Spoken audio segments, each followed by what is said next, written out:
لو أنزلنا هذا القرآن على جبل لرأيته خاشعا أنزلنا هذا القرآن على جبل لرأيته خاشعا أنزلنا هذا القرآن على جبل لرأيته خاشعا متصدعا من خشية وتلك الأمثال نضربها للناس لعلهم يتفكرون.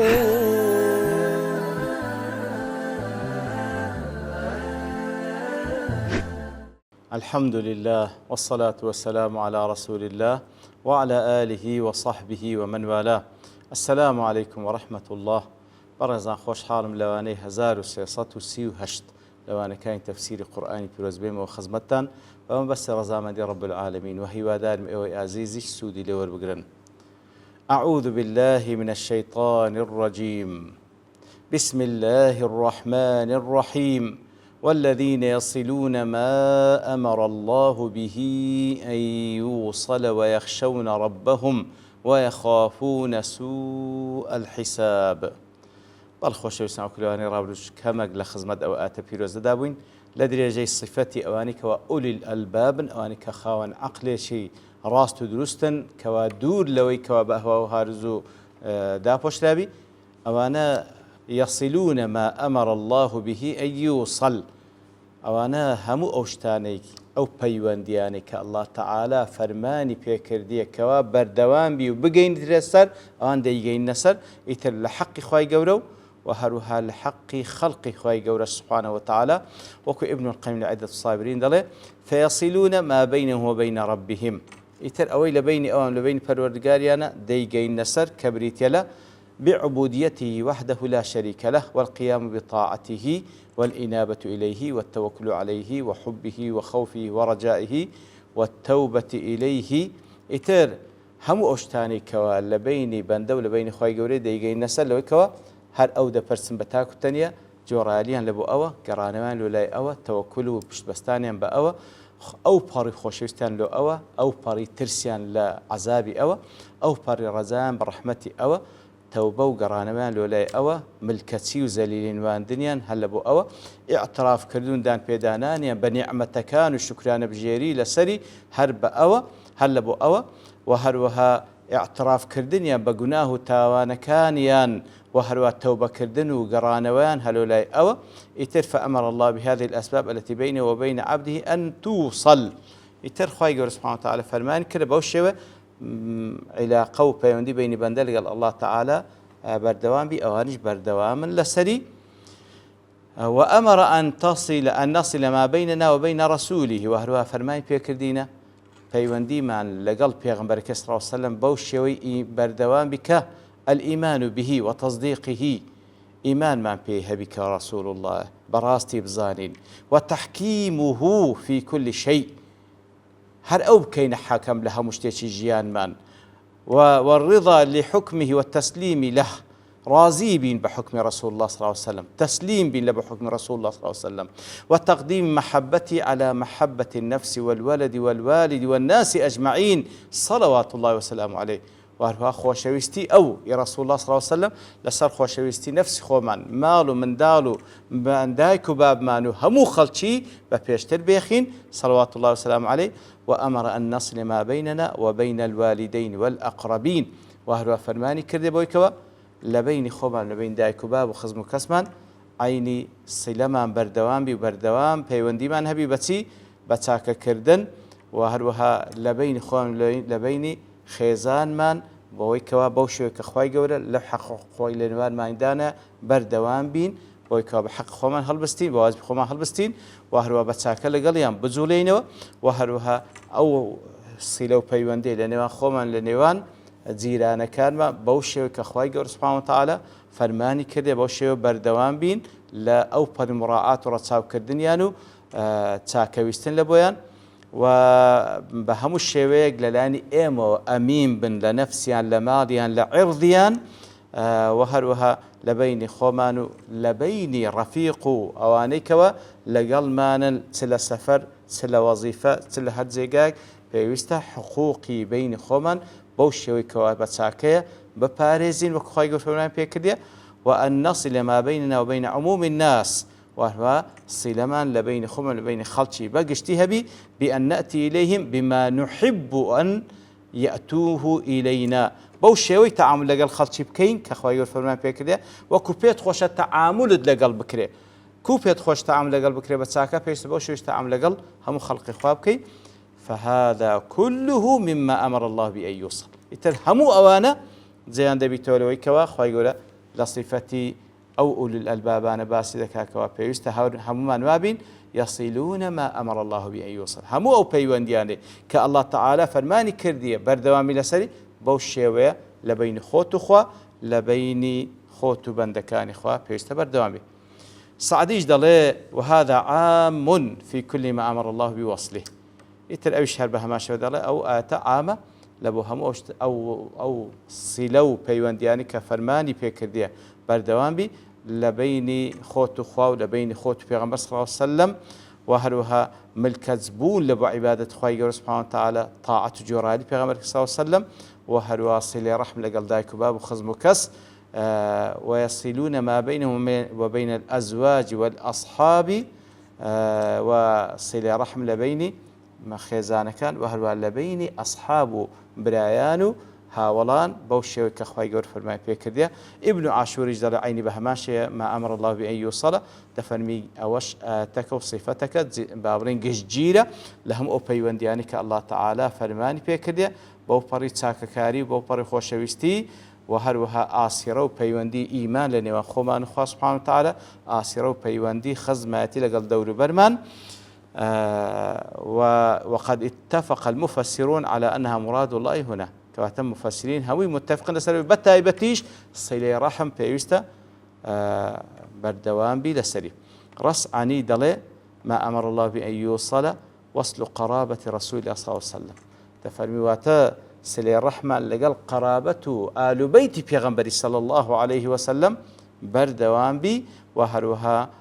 قرابة من لقل إيمان داران لبرو يخوي قلت إنما المؤمنون إخوة لقل إيمان داران صلة رحمة هبي صلة رحمة إيماني بيوستا هبي ويكوا بتشيويك تفرمي العطف عليهم والإحسان إليهم كواتا عتندلد لبوها بسوتي تاكيان لقلبكي والذب عنهم بالحق دفاع لمسلمان بكي بحق وإفشاء السلام عليهم سلام الله وكرنو لنوان مسلمانان وزيارتهم والنصيحة لهم وهروها زيارة كردني مسلمانانو هامشو كردنيانو وهروها آموشقاري كردنيان ويخشون ربهم هل هذه صفاتي أو للألبابان أي ويخشون ربهم إن خالفوا أوامره فقطعوا ما أمرهم بوصله كواتل پروردگاريان دا ترسين مخالفي فرمان كان يبكن بويكوا بتايبتيش قطعي أو شتان بكن كخواي جور فرمان بيكري بردوام بقطعي نكي لخواد ترسين قطعي سلي رحم وقطعي أو بيونديان ناكن كخواي جور فرمان بيكري كبردوام بن ويخافون سوء الحساب أي ويخافون مناقشة الله لهم عن جميع أعمالهم وعدم مغفرة ذنوبهم تترسين لا سوء الحساب سيا أو يكوا كسك وكل حتى كبير صلى الله عليه وسلم كسك الله تعالى حسابي لقلبك روج قيامة لسر همو كرده وكاني وليه خوش نبي لويدا ترسين سعدي دلي السبب الذي يجعل العبد واصلا ما أمر الله بأن يوصل بتهو كاريك أو بندية أو بيوندياني كالله تعالى فرماني كذي يبقى تسر ديجين تسر هو كاركتيا هو كارك خشية الله وخوف يوم الحساب لا ترسي پروردگاريانو لا ترسي أو حسابك ولا روج قيام لغالي عندك أو هو كار دافع لو كوا أو بيونديانا بقينا سك الله تعالى فرمان في كرديا بقات سر لو يدفرموا والذين يصلون ما أمر الله بأن يوصل ويخشون ربهم أي يخافونه فيمنعهم خوفهم منه ومن القدوم على يوم الحساب أن يتجروا على معاصي الله أو يقصروا في شيء مما أمر الله به خوفا من العقاب ورجاء الثواب كواتا لا ترسيان لپروردگاريانا وهروها لما ترسي ئەوەی کەوا حسابێکی خراپیان لەگەڵ حسابێکی توندیان لەگەڵ بکرێ مناقشیان لەگەڵ بکرێت لەسەر هەموو تاوانەکانیان لەسەر هەموو کردەوەکانیان عەفو نەکرێن ئیتر لەو ترسەی لە ترسی پەروەردگار لە ترسی حسابی ڕۆژی قیامەت ئەوان جورئەت ناکەن معسیەت بکەن و هەروەها تەقسیری بکەن لەوەی کە خوای گەورە فەرمای پێ کردیە و هەروەها قەتعی سلێ ڕەحم ناکەن لە ترسی خوای گەورە سوبحانه وتعالى و هەروەها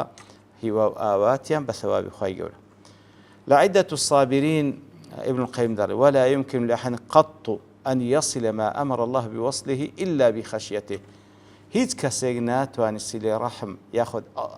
ئەو پەیوەندیانی کە الله تعالى فەرمانی کردێ بەردەوام بی کەسێک ناتوانێت بەردەوام بی لەسەری إلا بخشيته مەگەر لە ترسی الله تعالى نەبی ومتى ترحلت الخشية من القلب هەر کاتێکیش ئەو خەشیە لە دڵ نەما و ماڵ ئاوایی کرد انقطعت هذه الوصل ئەوە بەڕاستی ئەو سیلە نامینێ ئەو وەردەوامیە نامینێ لەوانەی کە خوای گەورە سوبحانه وتعالى فەرمانی پێ کردێ بەردەوام بین لەسەری. وهروها لا درجة صفة أوان دفرم والذين صبروا ابتغاء وجه ربهم أي والذين صبروا على طاعة الله وعن معاصيه وعلى أقداره المؤلمة كواتوانا أوانا لا درجة صفة كان الصبر دقرن لسر أنزام داني الطاعة صبر دقرن لسر أنزام نداني معصية صبر دقرن لسر قدر كان خواهي قولك وإيش آزاري تدا ابتغاء وجه ربهم طلبا لرضوانه وثوابه بس تيويكوا خواهي قول سبحانه وتعالى پاداش يمداته ليان رازي بي. لا عدة الصابرين دلي فلم يكتف منهم بمجرد الصبر خواهي قول سبحانه وتعالى تنهى الصبر لأوان ناوي بلكو حتى يكون خالصا لوجه سبحانه بلكو دبي أو صبر هر صبرێکی ئەتیادی نەبی ئەو سەبرە بەتایبەتی لە پێناوی ڕەزامەندی پەروەردگاریان بی. ئیبن عوثەیمین دەڵێ ئەو ئاتەش وەکو چەندین ئاتی تر فيه إثبات الوجه لله عز وجل إثبات الوجه لله عز وجل ئێمە وەکو ئەهلی سونە و جەماعە و وەکو لەسەر عەقیدەی سەلەف ئیثباتی هەموو ئەو ئەسما و صفاتان دەکەین کە خوای گەورە سوبحانه وتعالى خۆی ئیثبات کردە یان پێغەمبەرەکەی صلی الله عليه وسلم بۆ خوای گەورە ئیثبات کرد لە حەدیث صحیح ئیتر لە ضمنی ئەوانە ئیثبات الوجه الله تعالى ڕوخسارێکی تایبەت بەخۆی هەیەکەوە لائقە بەخۆی سوبحانه وتعالى ئیتر ئەو ئاتەش یەکە لەو ئاتانێکەوە ئاماژەیەکەوە فعلا الله تعالى وجه ڕوخساری هەیە کەوە لائقە بەخۆی سوبحانه وتعالى. بەڵێ ئەوانە سەبر دەگرن لە پێناوی بەدەستهێنانی ڕەزامەندی پەروەردگاریان و ئەقاموا الصەلاة واتە نوێژەکانیان چاک ئەنجام دەدەن بە هەموو ئەرکان و شروتەکانی بە هەموو واجباتەکانی لە کاتەکانی خۆی بەو پەڕی خشوع و بە ئامادەبوونی دڵیان. شەوکانی دەڵێ لێرەدا المراد بها الصلوات المفروضة وأقاموا الصلاة بتايبتي نويج فرزكانيا زي بزيادة وقيل أعم من ذلك قلت راشا زياتريش بيز قال فرزكان سنة كانشان. ومن قال بهذا قبل السلف ابن عباس شهر رأيواك وزياتر ما بسك ليلة نويج فرزكان. ابن القيم لعدة الصابرين ضلي والذين صبروا ابتغاء وجه ربهم ثم ذكر لهم ما يعينهم على الصبر تمشاك أوان الصبر دقرن لە پێناوی بەدەستهێنانی ڕەزامەندی خوای گەورە سوبحانه وتعالى پاشان باز لە شتێک دەکا کەوا یارمەتی دەریانە لەوەی کەوا سەبر بگرن وهي الصلاة. بەڕاستی نوێژە لە قەدەر پابەندبوونت بە نوێژە دەتوانیت سەبر بگری لەسەر تاعەت لەسەر ئەنجام نەدانی مەعسیەت لەسەر قەدەرەکانی خوای گەورە. لێ دەفەرمی وهذان هما العونان على مصالح الدنيا والآخرة. بەڕاستی دوو وەسیلەی یارمەتی دەر لە بۆ ئەوەیکەوە هەموو مەسلحەتی دنیا و ئاخرەت بەدەستبینی بریتیە الصبر والصلاة نوێژ و ئارامگرتن وەکو لە سوڕەتی ئەلبەقرە دەفەرمێ واستعینوا بالصبر والصلاة لە ئاەتی 45 لە ئاەتی 153 هەمان سوڕە دەفەرمی یا والذین ئامنوا استعینوا بالصبر والصلاة کەواتە داوای یارمەتی بکەن بۆ جێبەجێبوونی هەموو پێداویستەکانی دنیا و قیامەتتان بەچی هەم بە سەبرگرتن هەم بە نوێژ. سەبرەکەش ناتوانی بگری هەتا ئەو نوێژەکان ئەو نوێژە نەبی